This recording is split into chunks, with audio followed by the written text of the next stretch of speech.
Maimonides, the Rambam. Moses Maimonides, this is in parentheses, Moses Ben Maimon, known in rabbinical literature as Rambam, from the acronym Rabbi Moses Ben Maimon, from 1135 to 1204. A rabbinic authority, codifier, philosopher, and royal physician. The most illustrious figure in Judaism in the post-talmudic era, regarded by many of the greatest Jewish philosopher of the Middle Ages, and one of the greatest of all time. He was successful in bringing four cultures, Greco-Roman, Arab, Jewish, and Western, together in one person, and in doing so remains one of the most influential religious philosophers of the intellectual world. His teaching influences other faiths as well as Jews. However, it is his commentary on Jewish texts that mark him out as one of the most influential and important Jews in history. He wrote 3 major essays on Jewish law, the most famous being The Guide for the Perplexed, and each of them is still regarded as hugely important in Jewish philosophy. This monumental work laid the foundation for all subsequent Jewish philosophic inquiry known as Chakirah, and stimulated centuries of philosophical Jewish writing. His large 14 volumes work, Mishneh Torah, to date holds canonical authority in regard of the codification of Talmudic law. That was from the Jewish Virtual Library on the internet, the Famous People, and the BBC. Rambam says in chapter 12, paragraph 2 of the laws concerning King Moshiach, our sages taught there will be no difference between the current age and the era of Moshiach, except our emancipation from subjugation to the Gentile kingdoms. The simple meaning of the words of the prophets appears to imply that the war of Gog and Magog will take place at the beginning of the Messianic age. Before the war of Gog and Magog, a prophet will arise to rectify Israel's conduct and prepare their hearts for the redemption, as it is written, before I go any further, there will be no war of Gog and Magog. Period. I am Moshiach. This is the era of Moshiach. And in addition, I'm not here to rectify Israel's conduct. And I would like to think I'm preparing their hearts for the redemption, because it is here.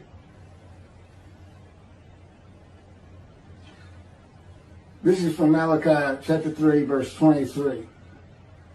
Behold, I am sending you Eliyahu, which is Elijah, before the advent of the great and awesome day of God.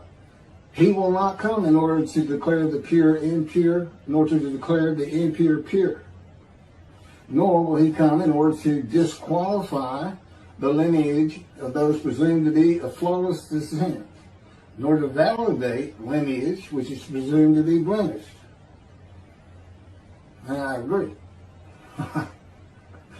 Rather, he will come in order to establish peace in the world. As the above prophecy continues, Malachi 3, verse 24, He will bring back the hearts of the fathers to the children. And that is incorrect. I don't come here to bring peace or have the world come to peace or to establish peace in the world. No one can do that. Humanity will never be at peace.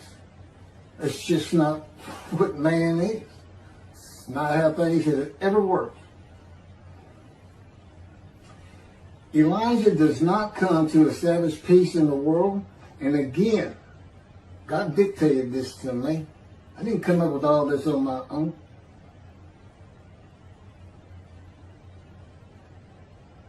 From the book Isaiah 53, In the Day of the Lord. Elijah does not come to establish peace in the world, but to make the many righteous by his knowledge in reconciling the sons to the father and the fathers to the sons of the family members, one to another, of the Jewish people, by having them be mindful of the teachings God gave Moses at Oreb, and to the practice of Judaism. Okay, be mindful. That's an amendment to the first, the covenant between God and the Israelites given by Moses. It's just an amendment because they had to have strict compliance with 100% of the Israelites agreeing to it, that they would all abide by it. Today he's saying be mindful, and he's also saying it doesn't have to be 100% of the people, those who heed and revere and esteem his name. And he knows it's not going to be all of the Jews, notwithstanding the fact he has forgiven their sins and remembers their iniquities no more. And to be a messenger of the new covenant with sin forgiveness. That's why it's new. There's an amendment to it, and in addition to it is sin forgiveness. That's the only difference. I will be your God and you will be my people. That's the covenant. And it's never changed. It's never gone away. It's new only in the sense that there's been an amendment to it, and in addition to it, and it's a ratification and confirmation of the covenant at Mount Sinai, or Rambam and the sages say in chapter 12, paragraph 3 of the laws concerning King Moshiach. God makes it real clear. He calls Moshiach, my servant David, a shepherd. He's a teacher. There's been no Davidic kingdom dynasty that Rambam thinks is coming. And that's all you have. Now there is a slight reference to king and prince throughout the covenant of friendship. That just means leader in this context. He's a ruler amongst the people, not a ruler over the people. This is just Rambam's rendition of what a Davidic kingdom would be, but it's not in the Hebrew Bible. During the era of the King Moshiach, once his kingdom has been established and all of Israel has gathered around him, the entire nation's line of descent will be established on the basis of his words, through the prophetic spirit which will rest upon him. In the Middle Ages and in antiquity, they believed in prophetic spirits. This will not happen. I do not have a prophetic spirit. The Spirit of God alighted upon me, that he's a person, that he helps me. He'll tell me things and teach me things. But there's no such, by and large, nobody believes in that kind of thing anymore. That somebody can just prophesy. God prophesied. He has absolute knowledge of humanity from Adam on to the ends of the earth. Okay, now he can tell a man, write this down, or go tell the people this. But this just comes from him by knowledge. No man gets a spirit upon him and all of a sudden he can prophesy.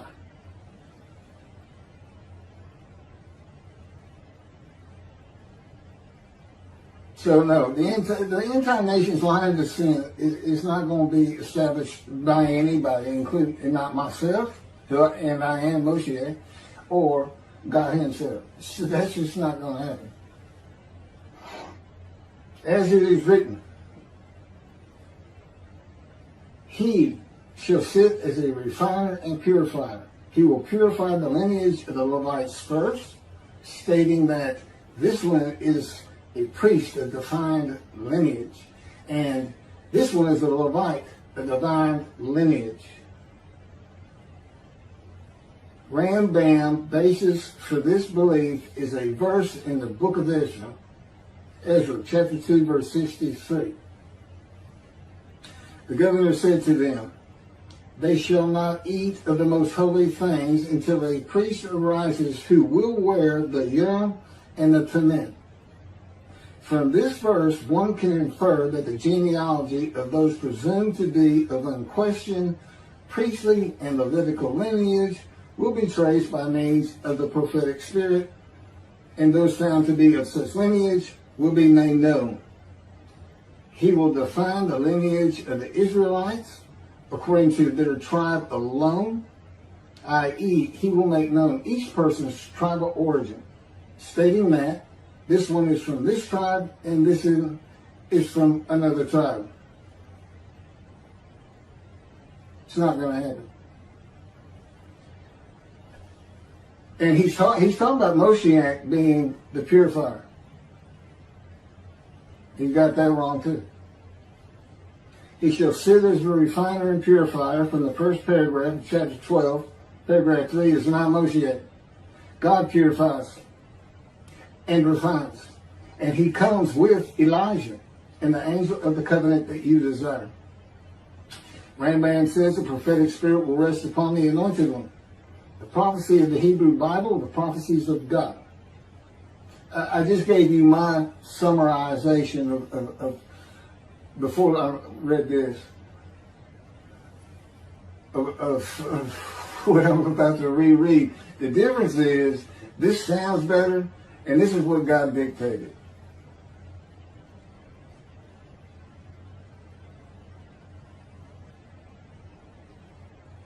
The prophecy of the Hebrew Bible, the prophecies of God. David does not have a prophetic spirit. While prophetic spirits were a common belief in the ancient age and Middle Ages, that is not true for the age of reasoning and information. Isaiah chapter 11 verse 2 defines the attributes of the spirit that alights upon the anointed one as a spirit of wisdom and insight, a spirit of counsel and valor, a spirit of devotion and reverence for the Lord. There is nothing regarding a prophetic spirit. And even that, it's just what the Spirit of God lit upon me, and he has all these attributes, and they teach me, and they tell me as I speak to people how to do and how to be. But a spirit didn't just alight upon me in and of itself. And within God's spirit is God himself, his very presence, his mind. You know, it's a hard concept because Judaism's never taught it, but it's in Ezekiel. I don't recall the chapter and verse, but God told Ezekiel, get up upon your feet. Ezekiel says, at that very moment, a spirit entered into me, and I could hear God's words. Couldn't hear God's words until the spirit entered into him. Why? They had to be inside you. They had to be inside you. It's speaking to your mind. God doesn't have a mouth, a tongue. You know, he can, within me, he can make me sense, perceive that this is where his presence is. And that is where the words are coming from.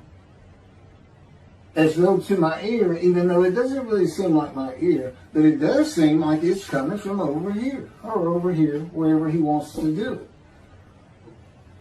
Spirit enters into you, and God is in his spirit. And this is Malachi chapter 3, verse 2 through 5. But who can endure the day of his coming? And who can hold out when he appears? for he is like a smelter's fire and like fuller's lye. He shall act like a smelter and purger of silver, and he shall purify the descendants of Levi and refine them like gold and silver, so they shall present offerings in righteousness. Then the offerings of Judah and Jerusalem shall be pleasing to the Lord, as in the days of yore, and in the years of old. But first I will step forward to contend against you, and I will act as a relentless accuser against those who have no fear of me. This is God, and not David or Elijah. It's God. And what does he say? I will act as a relentless accuser. He says when Moshiach is here, his servant David is here, he says, I'm going to have a reckoning and dismiss the shepherds of the flock, the rabbis. I'm going to have a reckoning and not dismiss them, primarily for teaching this Messianic Era. Secondly, for ignoring his prophet. That would be me, shunned, despised, and held of no account. That's how they've been treating me for years now. God's been with me 13 years to prepare me for this, and that's how they treated me.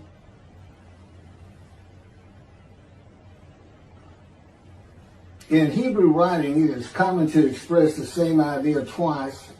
Okay, God's telling me to move on. I don't need to hear that.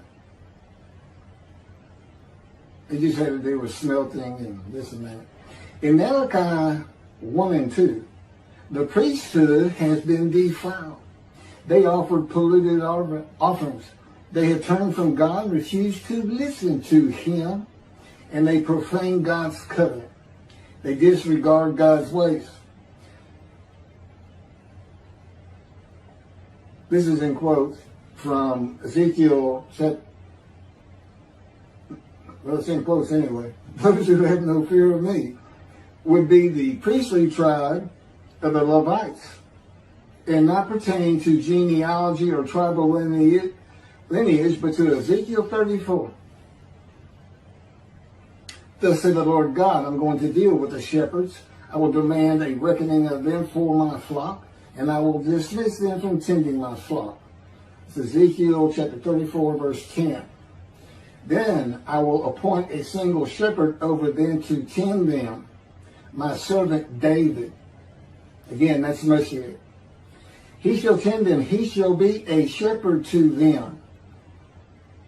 Not a king. I, the Lord, will be their God. My servant David shall be a ruler among them. I, the Lord, have spoken, and I will grant them a covenant of friendship. Malachi chapter 3, verse 3 says that he shall purify the descendants of Levi and refine them like gold or silver, so that they shall present offerings in righteousness. This would be those rabbis who accept the words of the prophets of God as interpreted in this day of reasoning and information, and not as interpreted in the ancient age and middle age. You want to be purified. If you want to get out from under the dismissal, you're going to have to learn everything God dictated to me in Isaiah 53 in the day of the Lord, and the second book, the life of God's righteous servant of Isaiah 53, which is my life.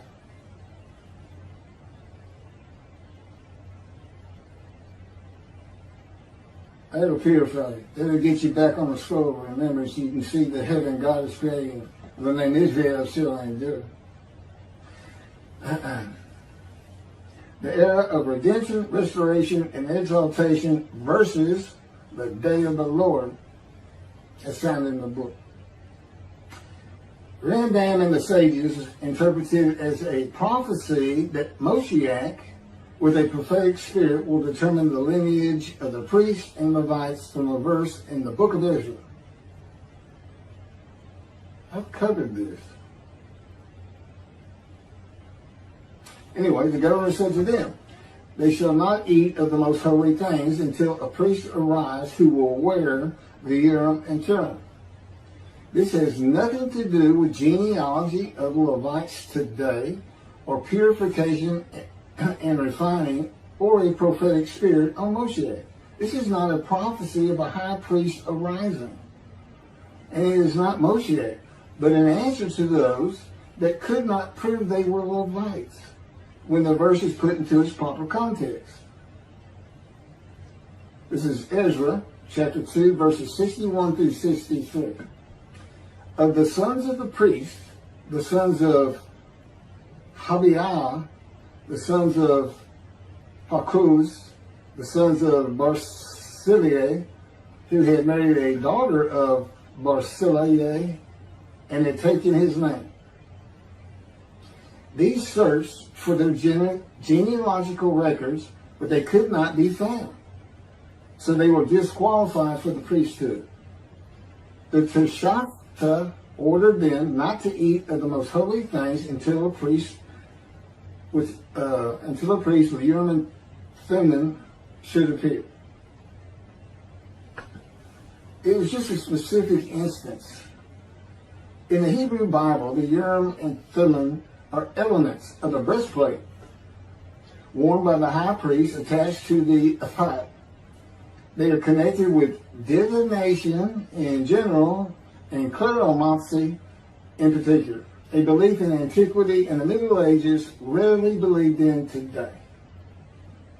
Two objects used by the high priest to answer a question or reveal the will of God. The ephod was made of fine linen and consisted of two pieces which hung from the neck and covered both the back and front, above the tunic and outer garment. Cleromancy is a form of sortition, a casting of lots. A casting of lots in which an outcome is determined by means that normally would be considered random, such as the rolling of dice, that are sometimes believed to reveal the will of God. Casting of lots, the will of God.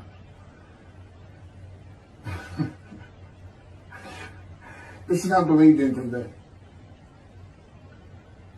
Ezra is not a book of the prophets. Teshachta was not a prophet and did not speak the words of God. Few people believe in divination and cleromancy today, matters and things of the Hebrew Bible written for an era gone by. In summation, as great as this man was, and we're talking about the year 1200 or so when he died, born in the 1100s, he was an incredible man. There's no doubt about it.